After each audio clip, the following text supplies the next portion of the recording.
What's going on, everybody? How y'all doing? And welcome to another episode of the HOGside. I'm your host, CJ, the Hog. You guys know me, and you guys know me well. We got Bigsimp in the building. We are lit. We got a great one for you today. We are live with George Carmi today, a very respected content creator on the commander side. He's going to talk shop with us today. He's going to talk a lot about the free agency. He's going to talk about this pro day. We're going to talk about a lot about the free agency, the roster creation, and what we think this roster is looking like so far. With the training camp being about 3 or 4 months ahead. So I hope you guys are ready. Let's get this thing started. We'll be right back after this intro.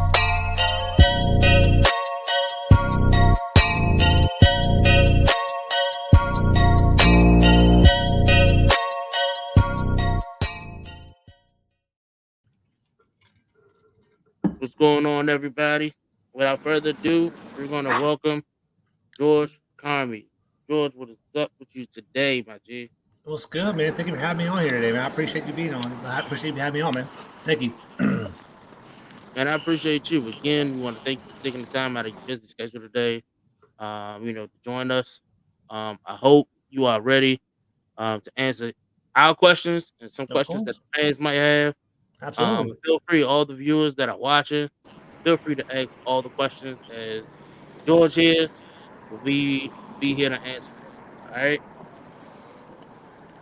So, Yes, sir. George, first thing first, man. How are you? How's everything?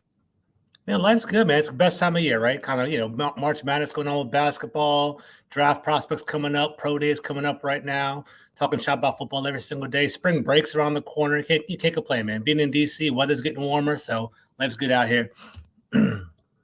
And nothing to mind you, there are parts of DC where the cherry blossoms has blossomed, and I'm Mm-hmm. telling you, they're beautiful. So I don't know if you guys have seen the cherry blossoms yet, but definitely, I know the Immaculate Shrine down in Northeast, the Mm-hmm. cherry blossoms are blooming over there. Looks beautiful, looks amazing. I haven't been downtown on Main Street yet.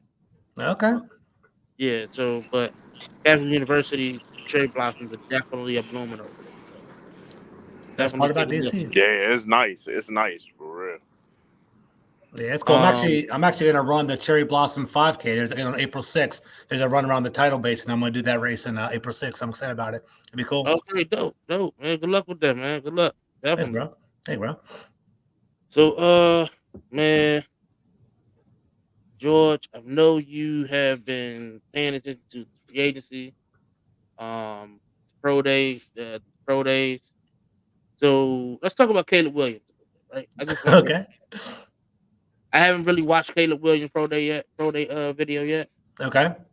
How did it look? I'm hearing that there was like some unexpectedcies, like his hype was a lie. What's going on with Caleb Williams? How did you like this pro day? What was it about? So Caleb Williams, what ended up happening was on Thursday, he went out and he had his pro day. He threw the ball 50 times.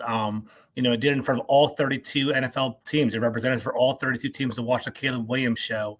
With a pro day like Caleb Williams, with a prospect like Caleb Williams, you can't necessarily worry about pro days too much. You have to kind of watch the film. He's had over 30 college games of game film out there, right? So he's legit. Like watching him, we had a film breakdown on my show. We do the big Doug and Carmi show. We broke down some film on Caleb Williams, and he's legit, man. He's by far the best prospect coming out in the QB class, in my opinion. So you kind of have to take that with a grain of salt. That being said, he threw the ball 50 times. I think the ball hit the ground 4 times. So people are kind of concerned about that. Like, what happened? Did he overthrow the ball? Was there hang time there? What was going on? But what I took away from the pro day was Caleb Williams. Man, he's savvy, dude. He knows how to talk to the media. He knows how to talk to intermingle with people. He can rise to the occasion. And what he immediately did after the pro days, he sat down. He's like, you know what? This is what I did wrong. This is what I got to do better.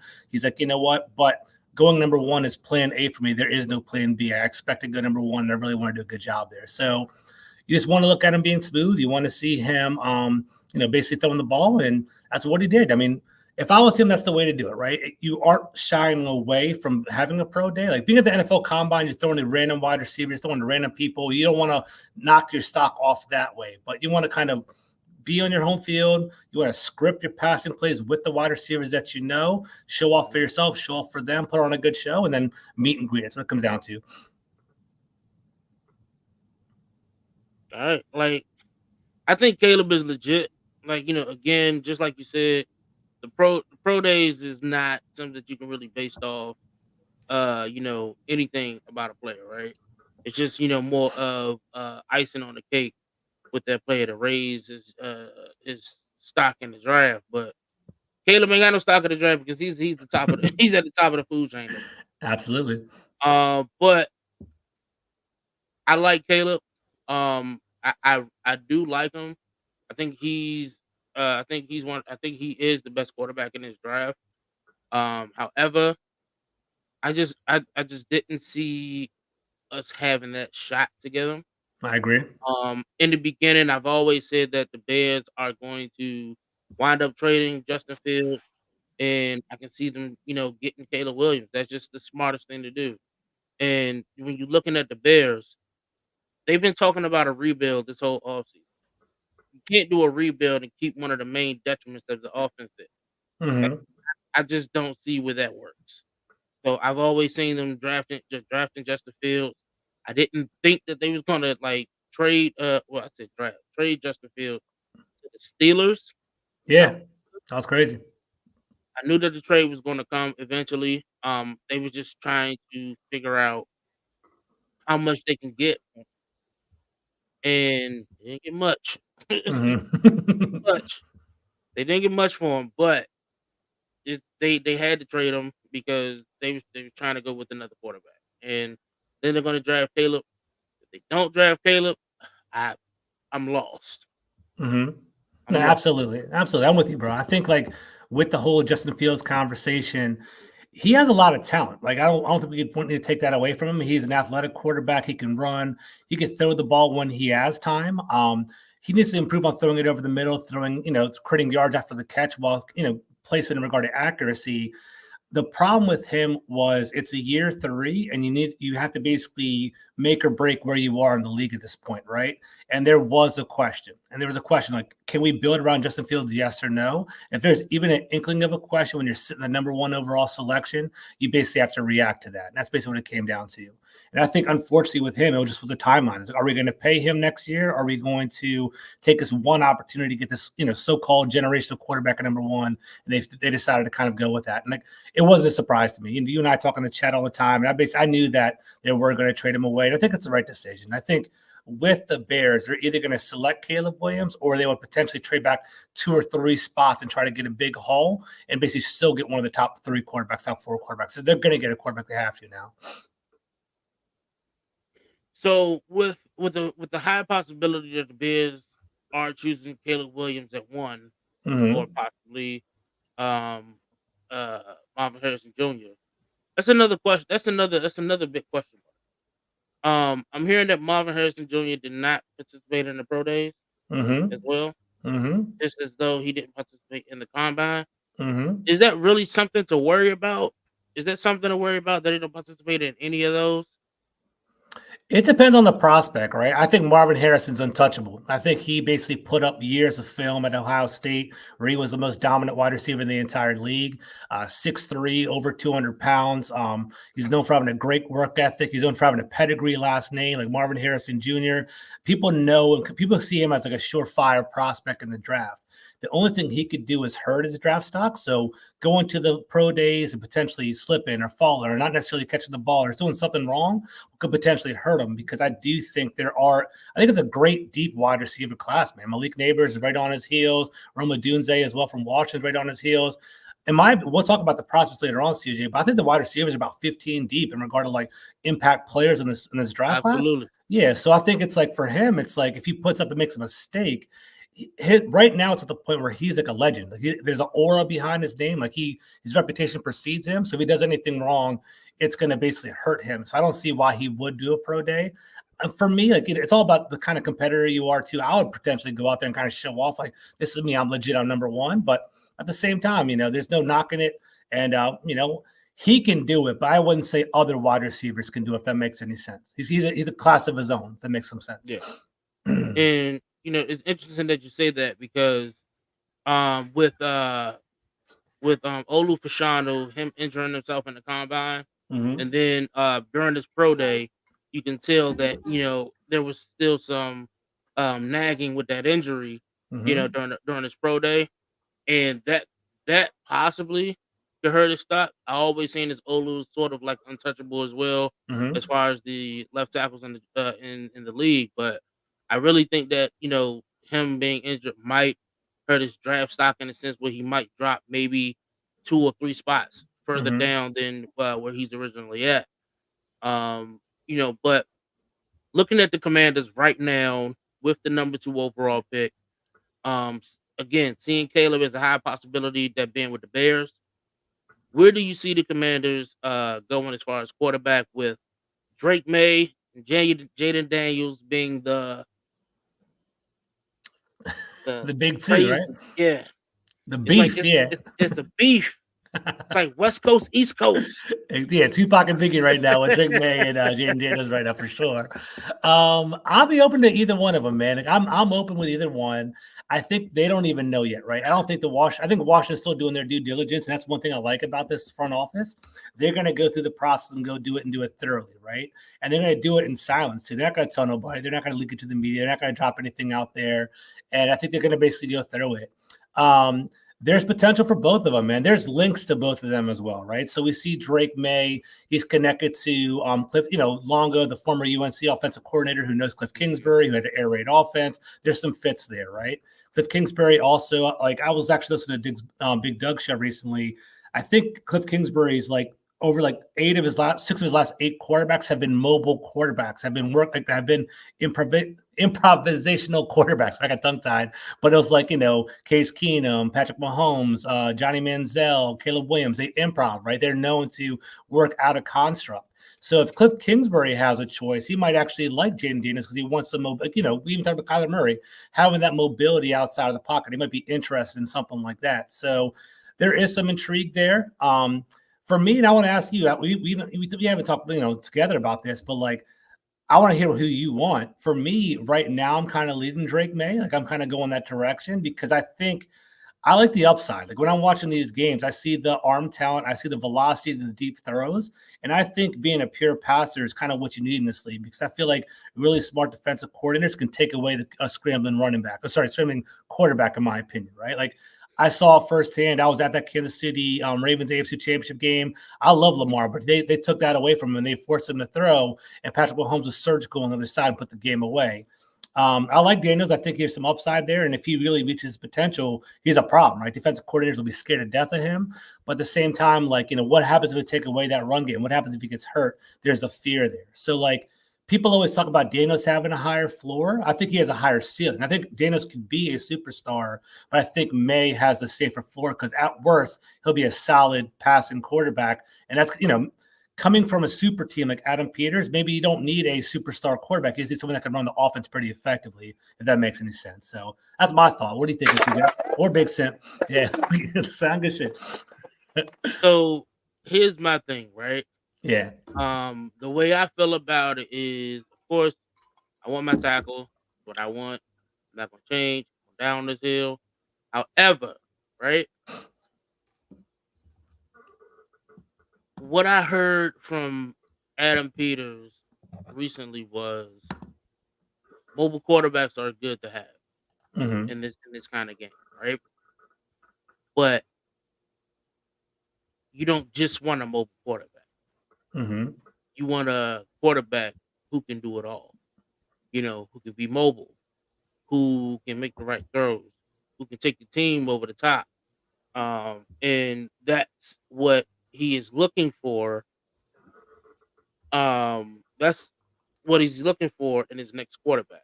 Mm-hmm. So when he says that, me personally, I don't see it in Jada Daniels. I don't see it in Drake May. I don't Mm-hmm. see those guys that can take their team over the top. And I could be wrong. They can prove me wrong. Mm-hmm. But what I do think, who has that possibility, is Michael Penix. Okay. I do. I think Michael Penix is he's the quarterback in this situation that nobody wants to talk about, and it's because of his injury history. Mm. And that that right there is that is that gap, right? But yes, he has the injury history. We know this. But could that change if you really focus on building this offensive line? Could that Yeah, change? potentially. And my my my whole thought process was straight back in the first round. You draft a left tackle, whether it's Olu, whether it's Fuaga, whether it's Joe Alt. Hmm. Whether you decide to get, you get your stud. You got a late first round pick. You draft Penix, and then you just build your offensive line from the left or the right, and then your interior in the second round. That way, you got your quarterback. I think Michael Penix is just as great as Jaden Daniels and Drake May. I think he really is. I think he just have the the same amount of talent and the structure to be able to do what Drake May and Jaden Daniels can do. Michael Penix can throw an awesome ball. Like we saw that we saw at the combine. We saw that Great, all year long. Yeah, a great ball, yeah, tight a great spiral, ball. great accuracy, great deep passing. You're right. I think injury history definitely plays into effect with Michael Penix. I think also the fact that he wasn't pressured a lot. Like he played really well. He has a pretty like huge discrepancy on like passing under pressure and passing like in a clean pocket. And he's a sniper inside a clean pocket, but he's not necessarily that mobile. He's not necessarily that explosive in regard to like when he has to move off his platform, he's not necessarily the best quarterback in that regard, right? So that's the kind of the worry about him. I was actually listening to Thor Nystrom. If you guys know who I'm talking about, he's a great Mm. great scouting combine analysis, and he basically was saying that like with Penix, he's an awesome natural thrower, but he doesn't necessarily have like the most repetitive throw. His he's a natural thrower, but his mechanics aren't refined. He's not the guy that kind of does it over and over again. So he's kind of worried that like if he's under pressure, will he be able to kind of generate that because he throws with his arms and not his legs? But dude, I feel you. I think Penix is a great thrower. I think any of these quarterbacks can be coached up well, but they have to be kind of like nurtured and kind of protected in the right system. So I can see it. But for me, though, if you're asking me, I want a quarterback at two. I'm sick of messing around. I just want to take the best quarterback available, and I want to roll. That's what I want to do. So we do have a question in the comments. Thoughts All on the right. effectiveness throwing over the middle. Mm-hmm.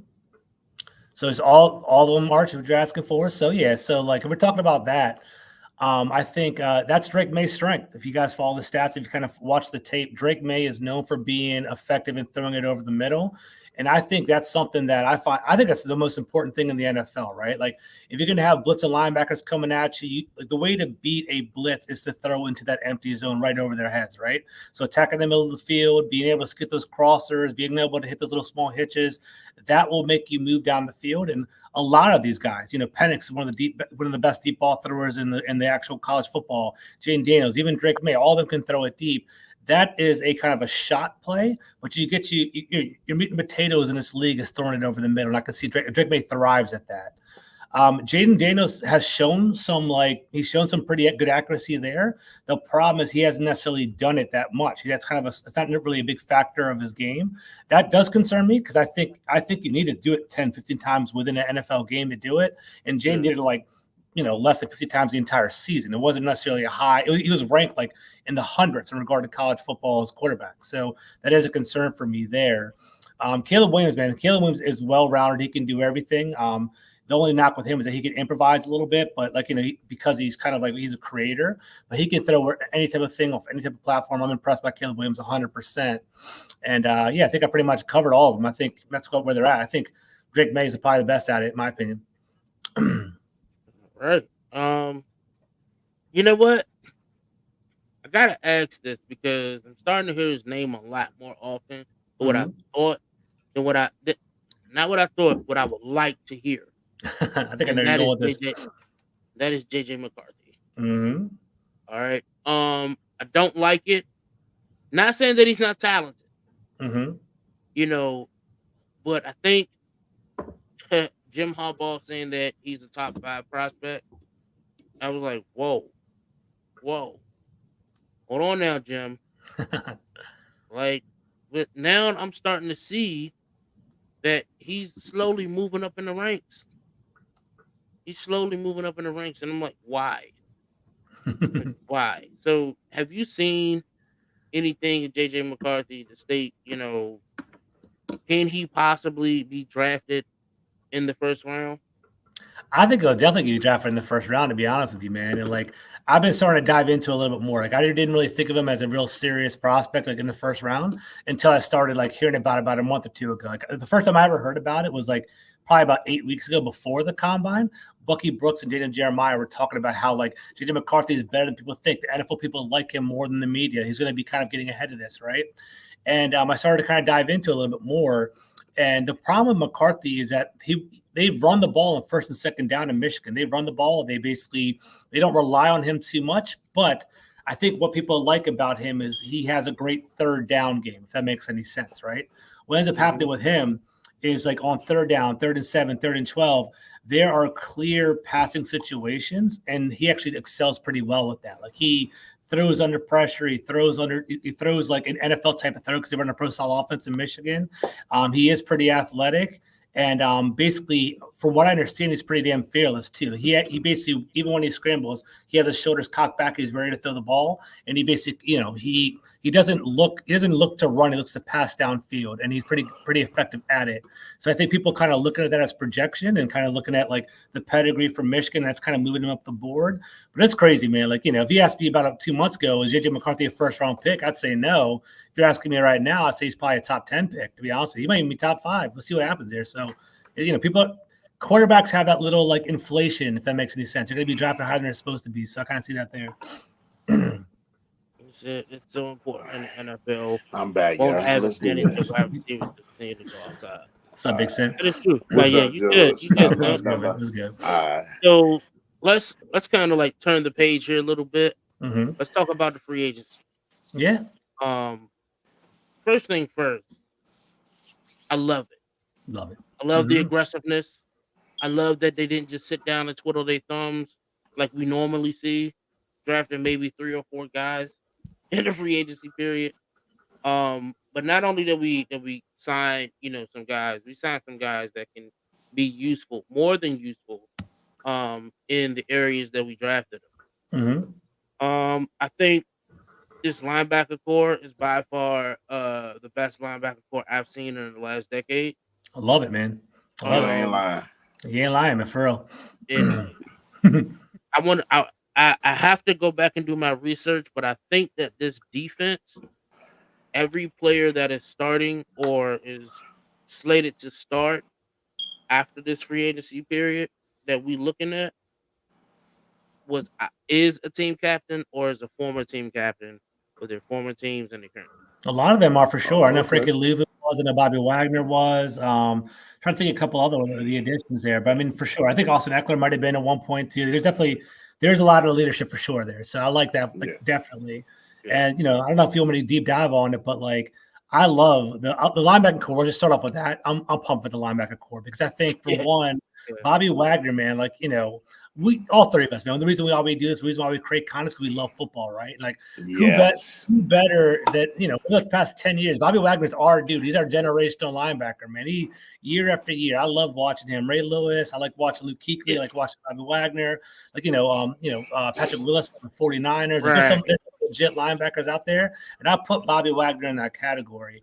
And we actually did a film breakdown. You guys should check it out. For those who are watching the show on Tuesdays, we have Commander's Film Room at 4:30, and we've actually broke down Bobby Wagner. And dude, like I was like, where is he at? What's up in his game? And like we had Mark Bullock there, Nick Ackridge, we broke it down.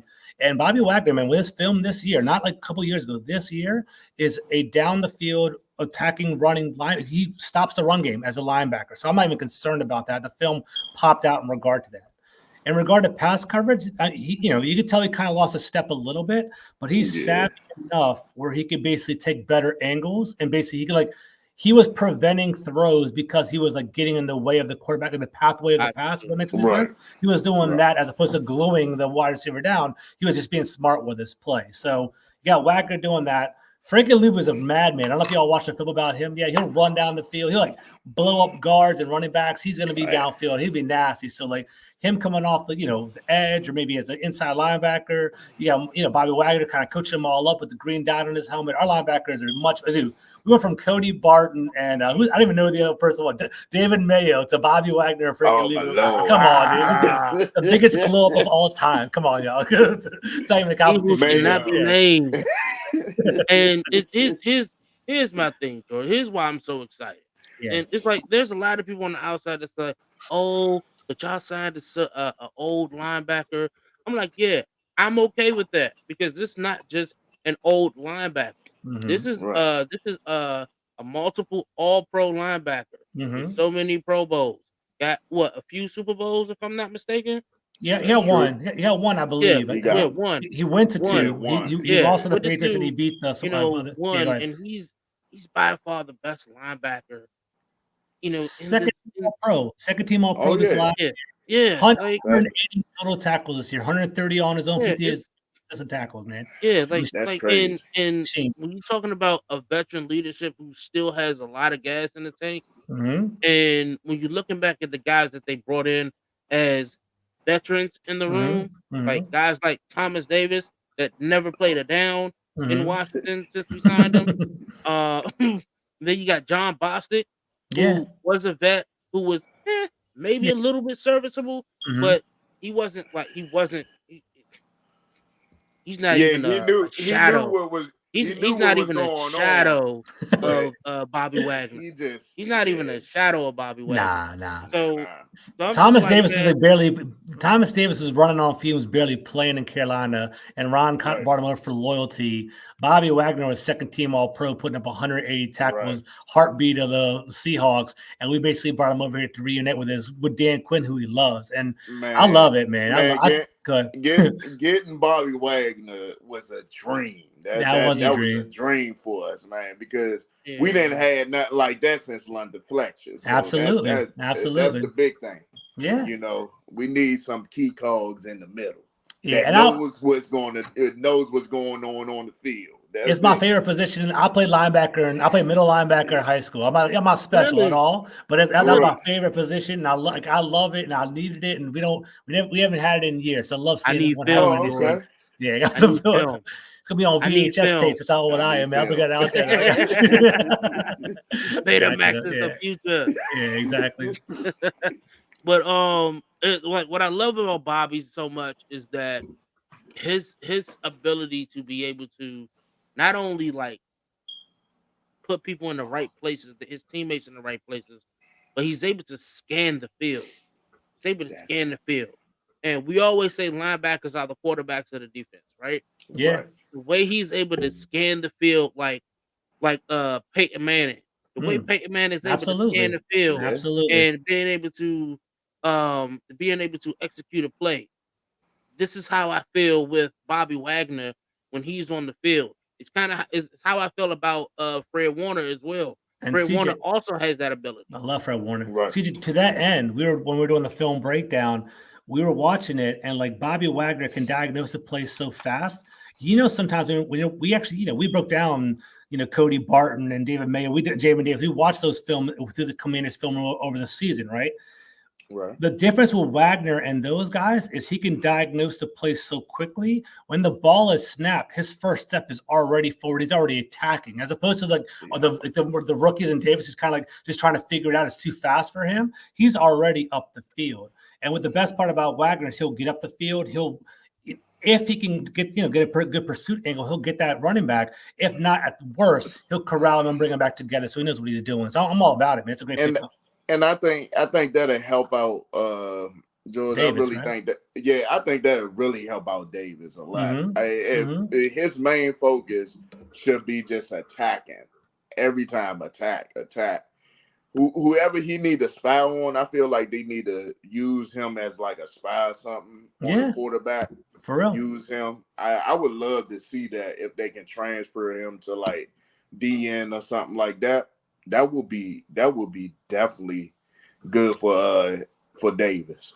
And with Wagner there, they can unleash Davis more, right? When you have a middle linebacker that's in the wrong position or not necessarily lining up the players, like the line, so what I'm trying to get at is middle linebacker is a more important position, right? You like the quarterback of the defense.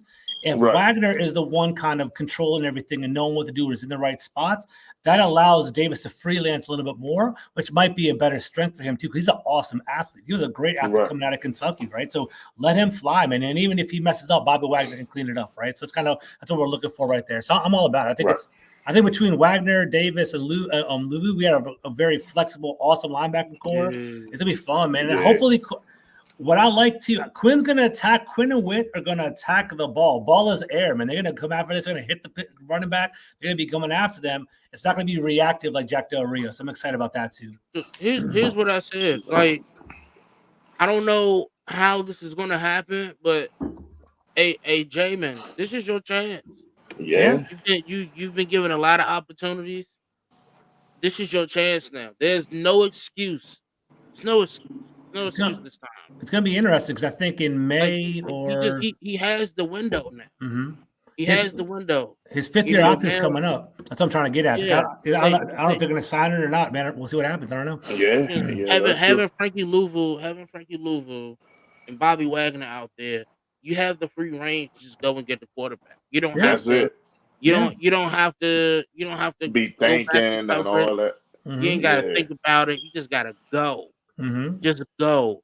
And I'm telling you, if he doesn't do it, maybe he just is who he is. Maybe he's just serviceable linebacker, right? Yeah, it's like first round bust. Mm-hmm. Yeah, this is what it is.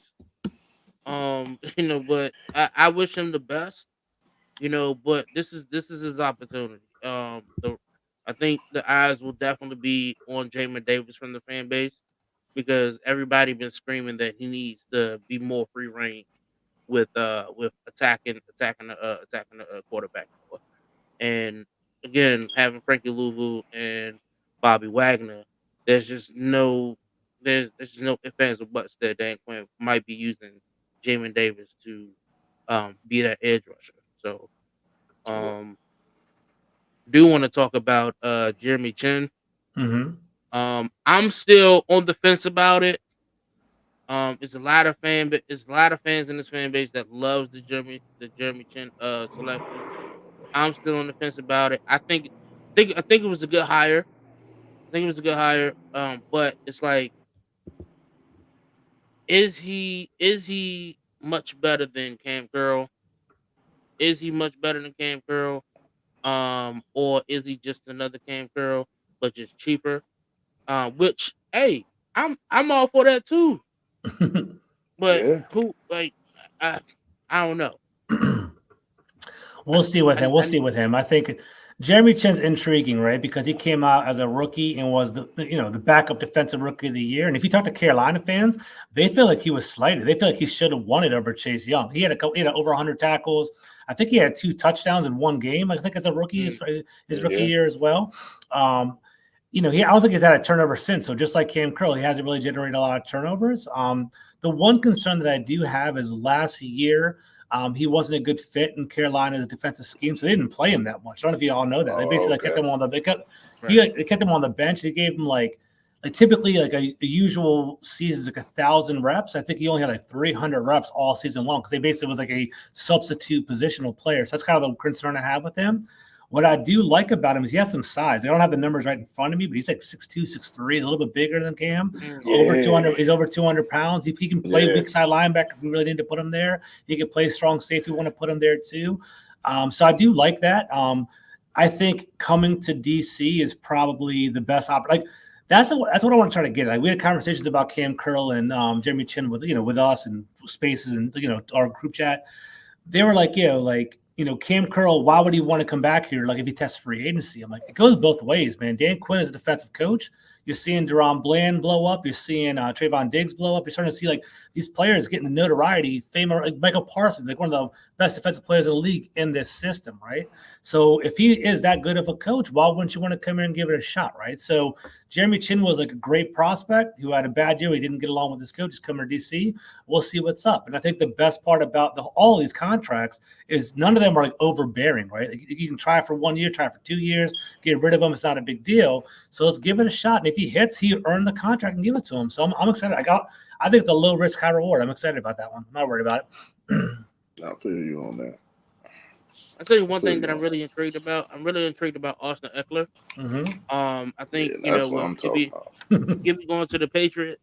There's some fans is like, oh, but he had a downfall year. Like that's fine. They all have. They all have. But I like Eckler. I think we needed a guy like Eckler because not only did he can tote the rock, he's also can cash in the backfield, and that just wasn't Gibby. Of course, Gibby had multiple 1,000-yard rushing seasons. That's fine, but Gibby wasn't a tote the rock guy. He wasn't. Nah. He wasn't. And Austin Eckler is, and B-Rob is. So I think having them two, and then Chris Rodriguez to, finish up the rest of was left for the dinner. I'm all for it. I'm all for that running back core. I feel you. I want to thank Gibby for all he has done here in Washington. But at the end of the day, he wasn't a true running back, and we have to look at that. Both sides needed a fresh start. Both sides needed a fresh start too, right? Like Gibson came in, he had a pretty good rookie year. He had a huge Thanksgiving game, 4 touchdown, throwing the floor up, throwing the bye to the Cowboys. They scored a touchdown. That's an iconic moment, and that will forever have us love Antonio Gibson, right? That moment, exactly. We love him because of that. And like the best of wishes towards him, right? And we kind of gave him a lot of slack because of that. But he hasn't really produced what we wanted him to produce. He was a solid running back, but he was there with that next level running back. And everyone always kind of argued he'd be that Swiss Army knife. Like he'd be like, oh, he's that wide receiver running back hybrid. He's that Curtis Samuel, but bigger, and all that kind of people kind of hyping him up in that regard, right? But he never got to that. I think. Why, George? Go ahead. Why? Because everybody expected Curtis Samuel to be out due to injury like he always do. And the moment he has been consistent on the field and not being injured, you didn't need Antonio Gibson.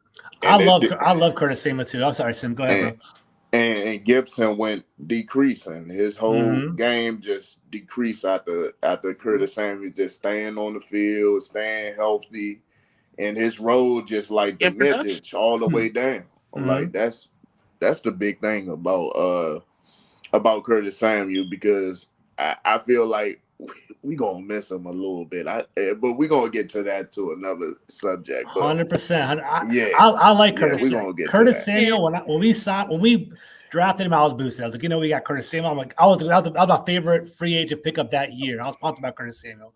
And then when I'm a season ticket holder, so when I'm watching the game, when Curtis Samuel has the ball in his hand, he's my favorite player to watch because he's going to make someone miss, and he's explosive. I really enjoy Curtis Samuel. And but I think the wide receiver core, we'll talk about it later on. I think the wide receiver group is deep in this draft, and maybe they just want to go a different direction with it.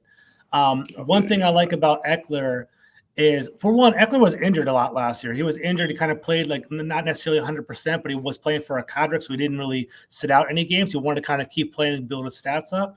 So I think he's not washed. We'll see what happens. He might be washed, but he might. I think last year wasn't truly who he was. But what I like about him, what we did during our breakdown, is we looked at his pass blocking, and it sounds so stupid. You guys might laugh at this, but that's an underrated element to his game for real. He is a great pass. If he's going to be our third down back, he's going to be on the field a lot during passing situations. And Antonio Gibson was a pretty good pass blocker. But Austin Eckler, we were breaking down the film, he's legit. He's like, I wouldn't say Clinton Portis, because Clinton Portis is bigger. Remember Clinton Portis is light up like blitzers that were coming through?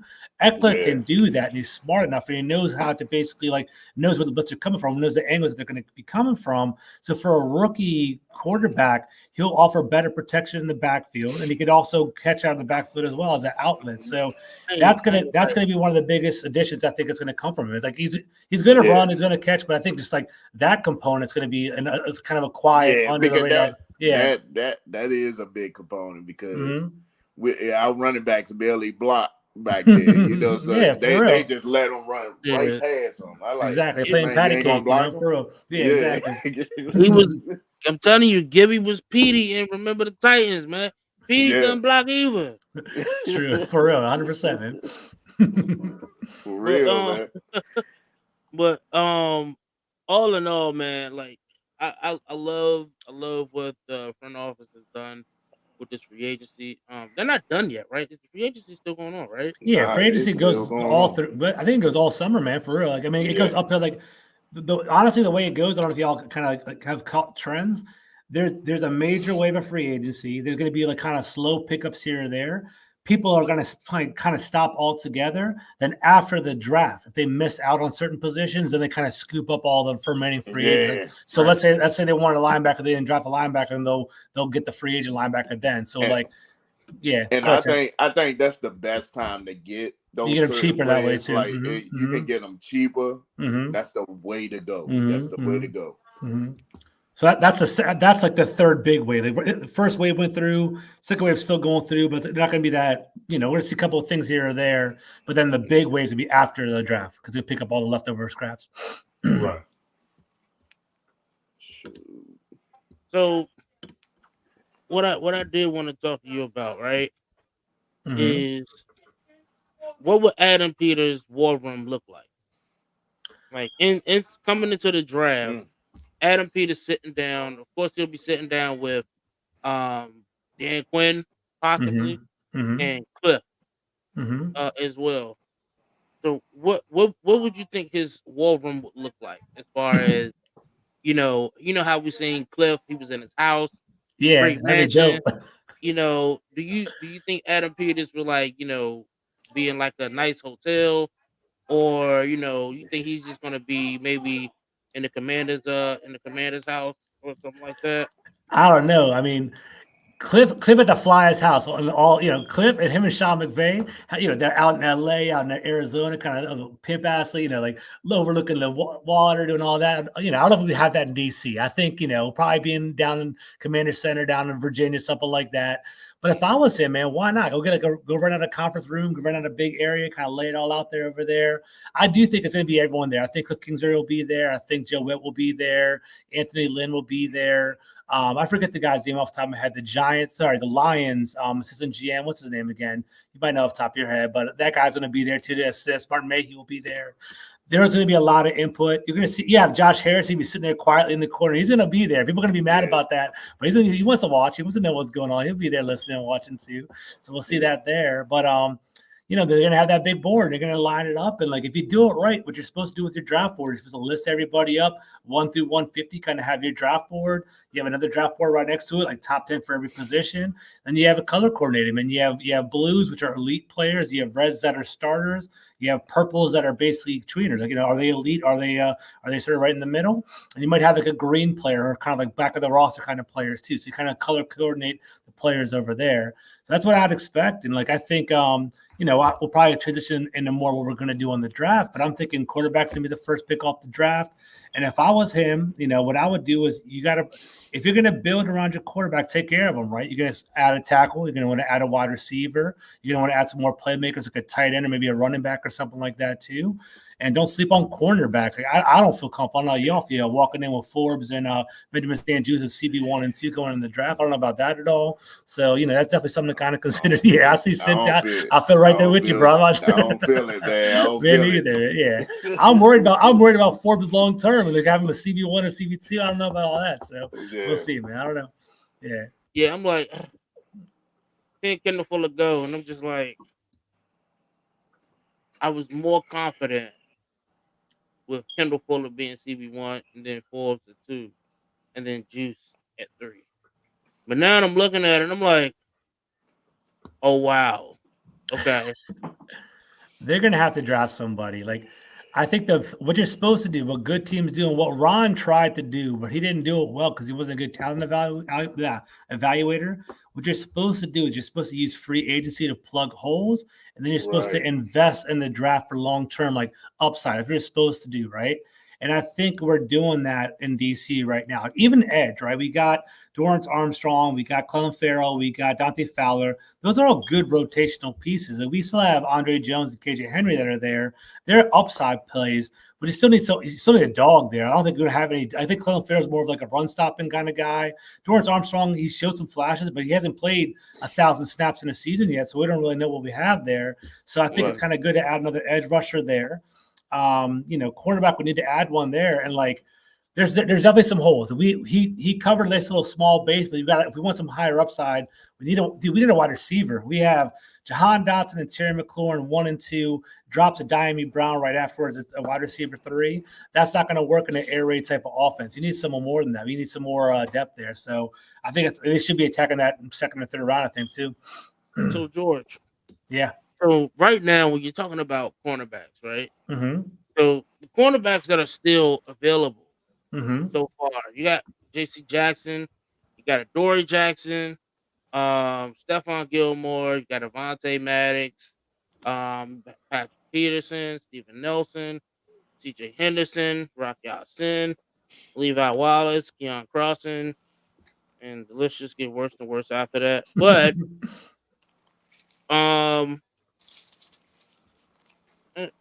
we signed James Pierre. And we got the other guy. He has a really long last name, like Bing, the guy from Dallas. Like he's like a role player. Oh yeah, Igbenogamy. Yeah, exactly. Yeah.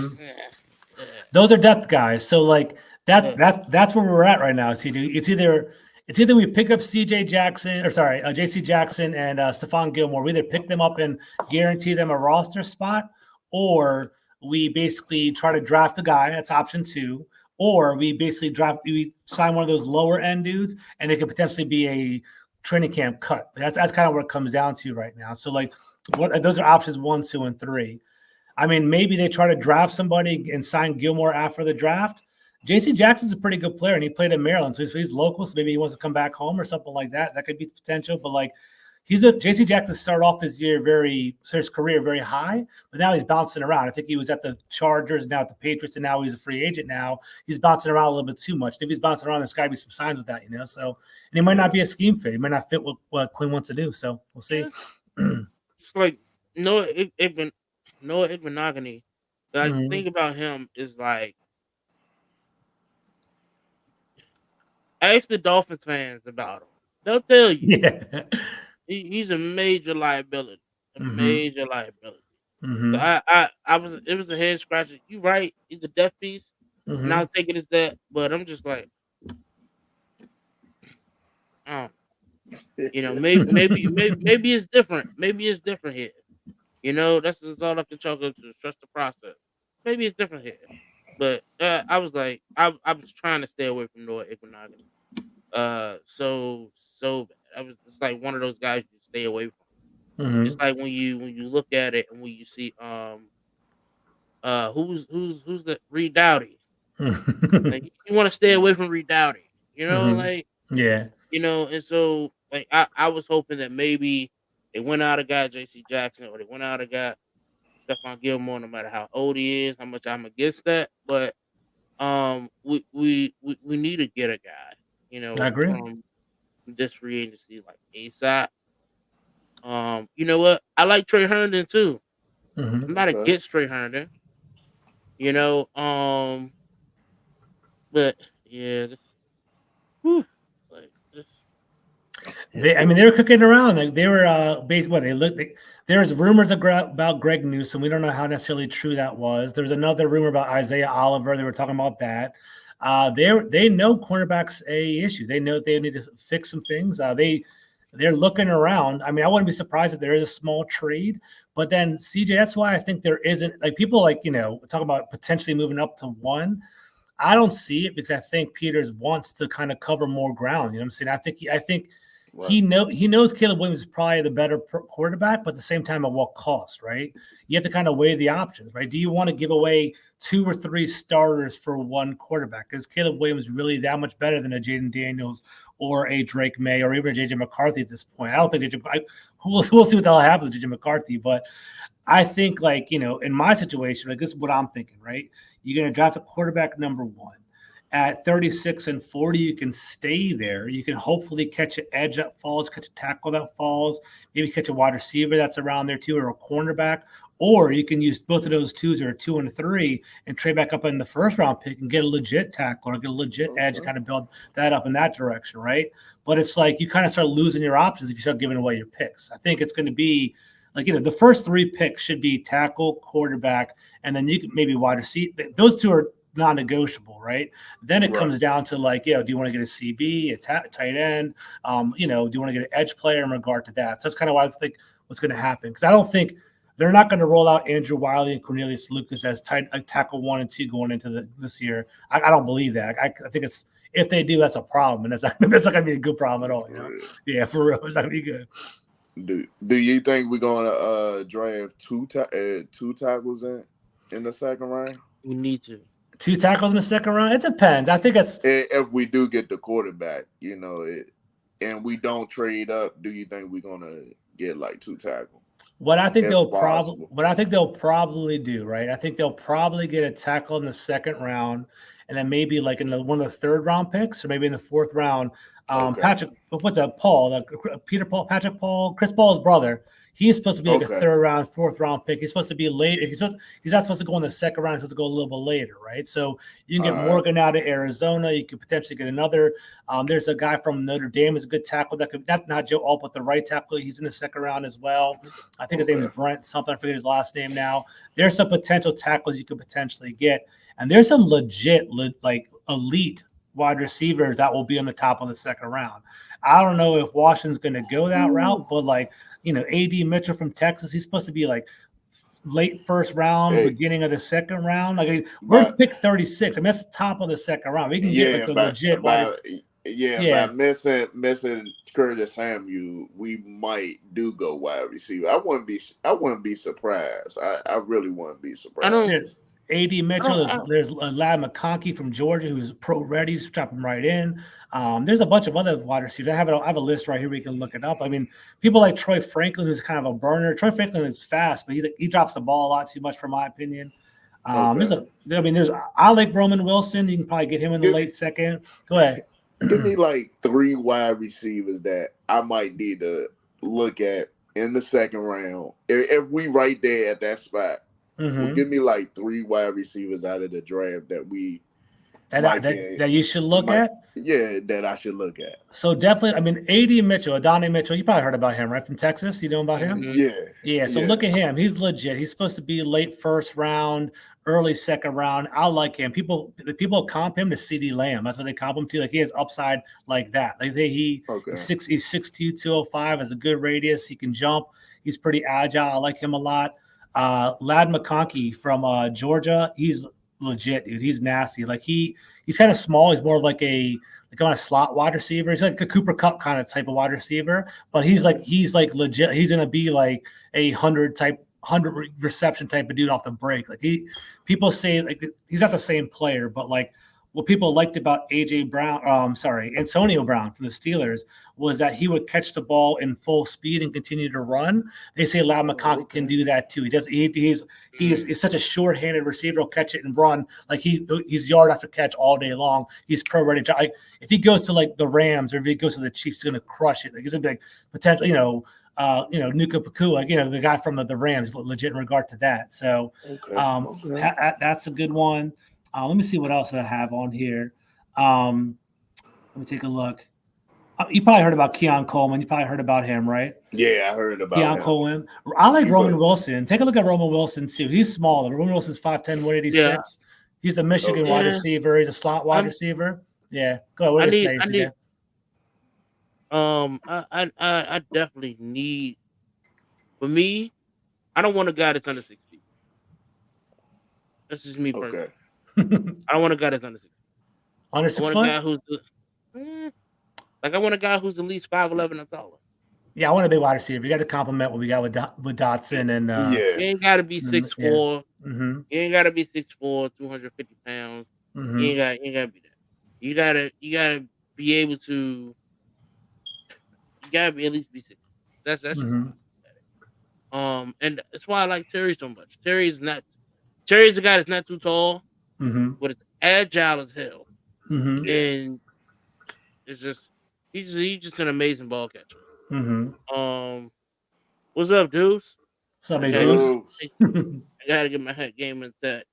I have a lot of NBA and NFL, but can't be seen wearing them. Yours with another banger. Thanks, brother. I appreciate you, bro. No doubt. George, man, he always come through with the Nets hat, man. I love it, man. Yeah. I'm a fitted hat kind of guy. I have like 30, 40. I love him. So, shout out to Trell, man. Trell gave me a good webpage to kind of find some more, so I'm happy about it. I'm gonna keep shopping for him. Okay. Yeah, shoot that webpage to me, man. I got you. Please shoot it over here. I got you. What's going on, Juan? How you doing? So What's up, George, let Juan? me ask this, and I know we're coming up on the time for you. Let me ask this, right? So you seen us address the interior offensive line with these free agent signings, right?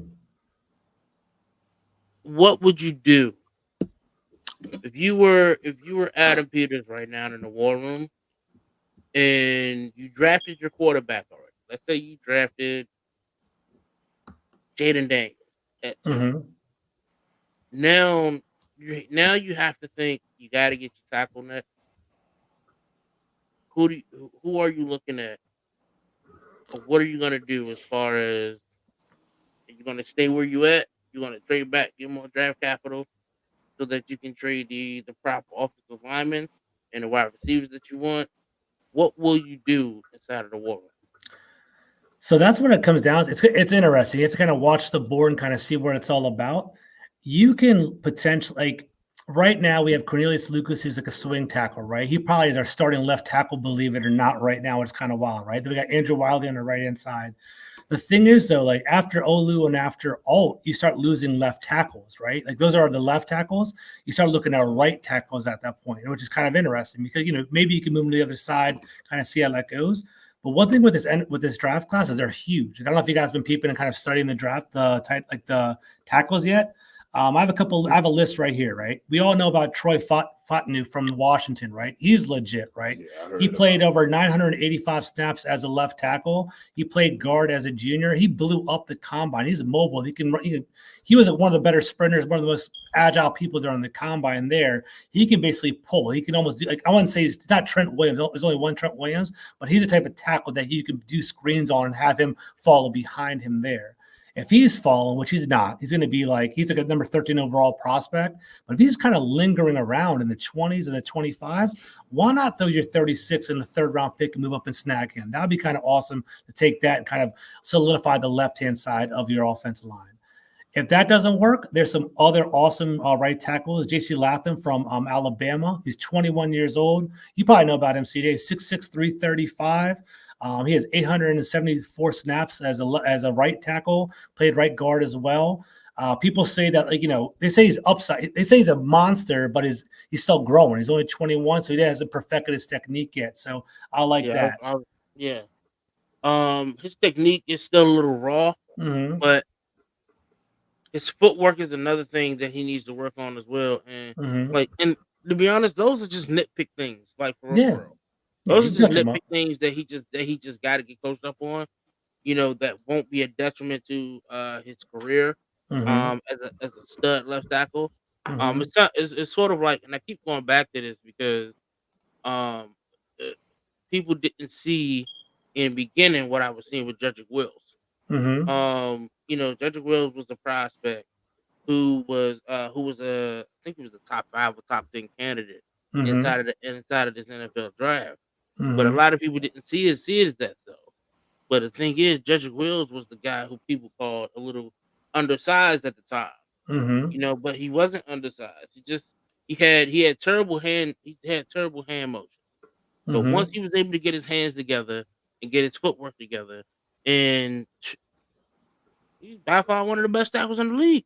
Yeah, he is. I mean, And then we saw last year with DeJuan Jones from Cleveland, right? Like sometimes you can't teach size. You know what I'm saying? You're always going to kind of critique and have that draft fatigue and kind of hate on players, but you can't teach 6'7", 335, right? So J.C. Latham, if he's starting for Alabama, you know he's going to become pro ready. We know about that, right?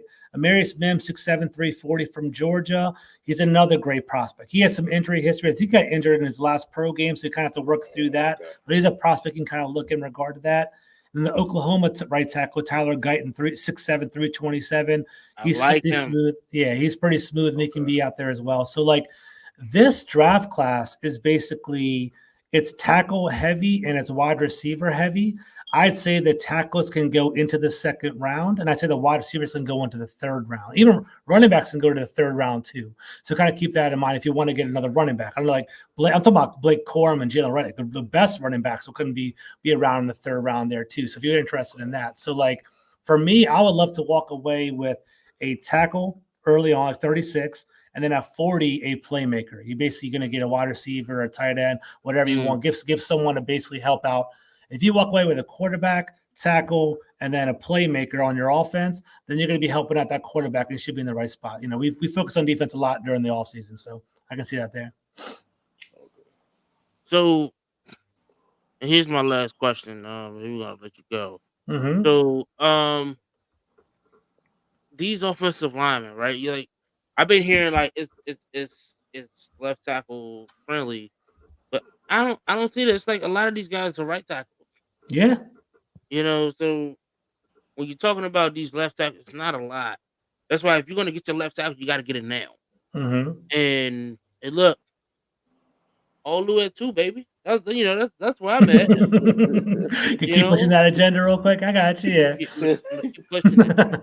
Gotta keep pushing it. You know. Mm-hmm. I feel You know, but let's just be real. With the number 2 overall pick at hand, it just makes sense that you're just gonna go with the overall option. Mm-hmm. That is a quarterback, right? And honestly, I'm not opposed to it. I just want you to be able to build a foundation around my quarterback. That's all. I want a quarterback at 2.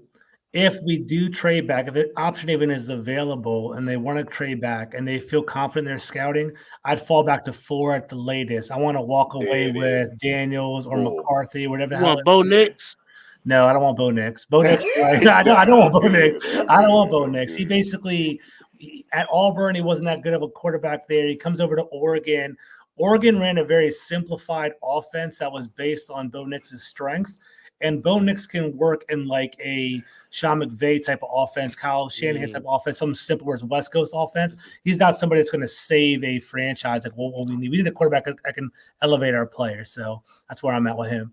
So this is why. And I want to say this. There's a lot of people who say, "Oh, you shouldn't go through the stipulations of college, right?" Mm-hmm. I'm sorry. I am skeptical about Oregon quarterbacks. Me personally, you look at the quarterbacks that came out: Marcus Mariota, Herbert. Herbert was nice, man. Herbert. You don't think Herbert? I think Herbert's nice, man. I think he's good, but I still don't see him as the needle pusher yet. And maybe because that's Staley's fault. I think Staley's defensive coach with an offensive quarterback. You know what I'm saying? It's not a good mix. You got to find a good match over there. Maybe that's Staley's fault, and maybe that I'm wrong. Maybe that I'm wrong this time coming around. But Justin Herbert is like, he reminds me a little bit of Eli Manning. Okay. Who? May or Herbert? Eli Manning. Herbert. Nah, Herbert's. I mean, I don't know. Herbert's definitely bigger than him. I know that for a fact. I mean, yeah. I'm talking about as far as along the lines of like type of passer, type of run the offense that way. He can get you to the playoffs, but Eli Manning has one two-time champ though. Eli's a two-time champ. Two-time. A two-time champ. But even if that, Tony Romo was a better representative.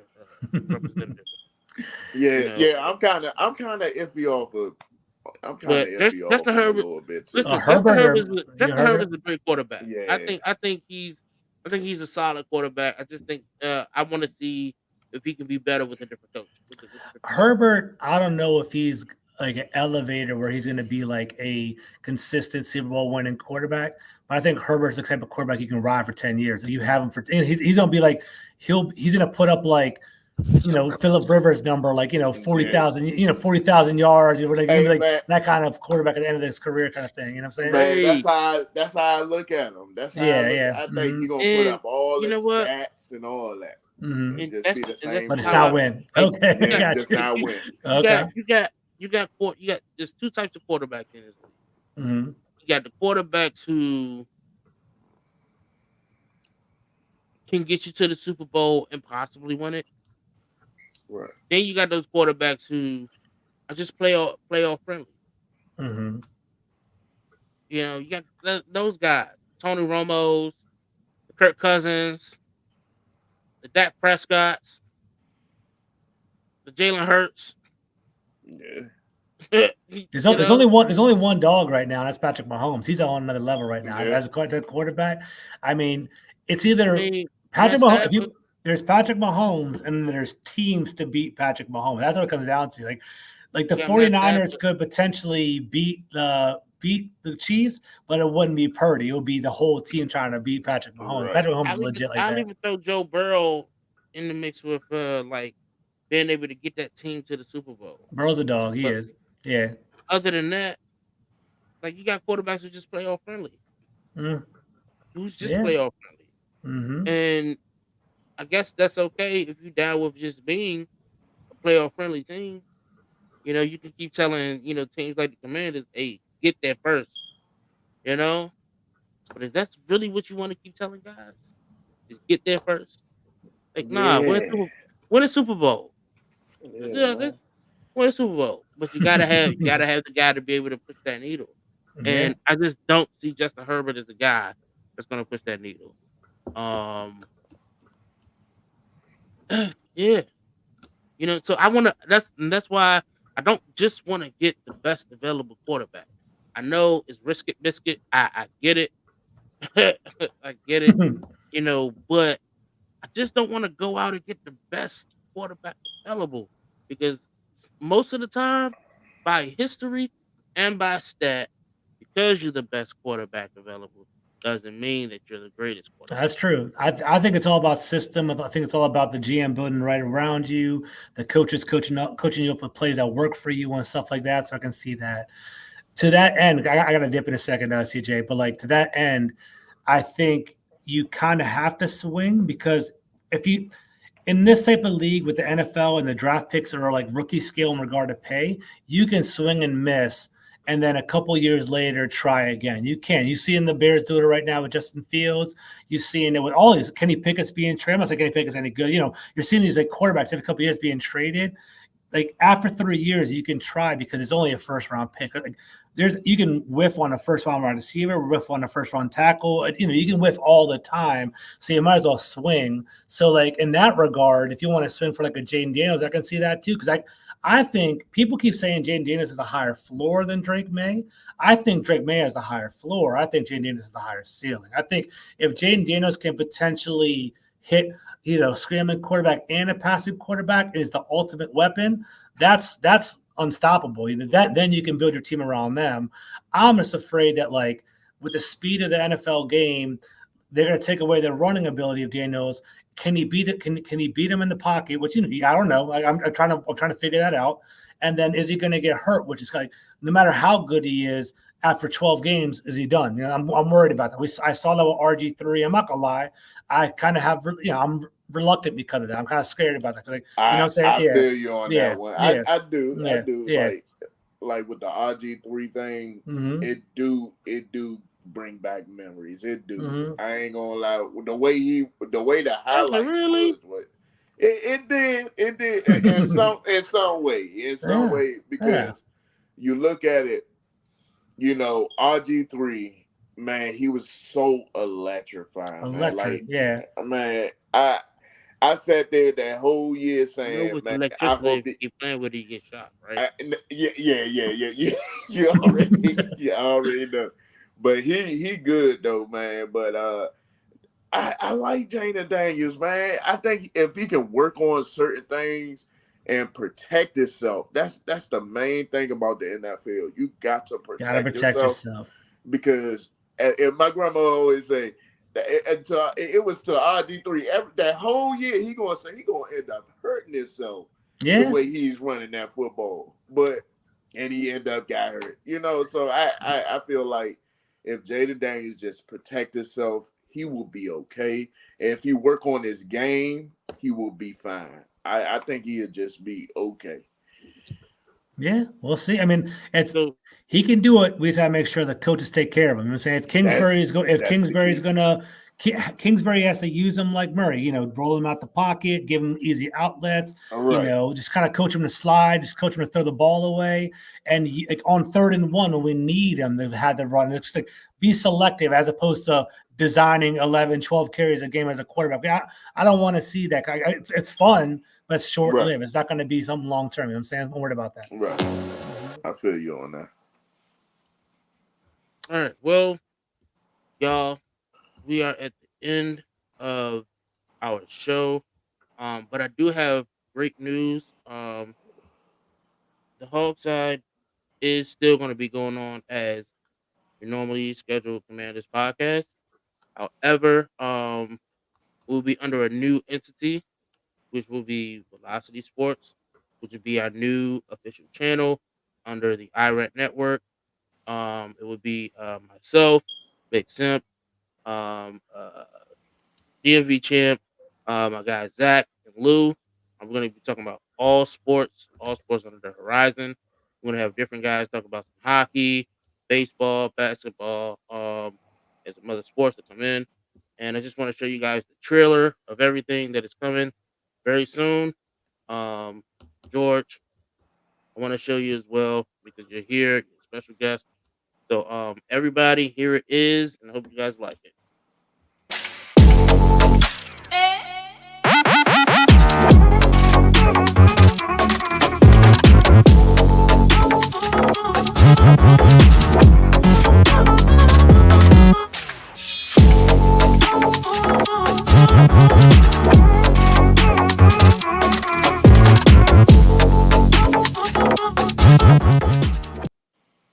I like it. It's dope, man. I like it. that. It's awesome, I man. like Congrats. that.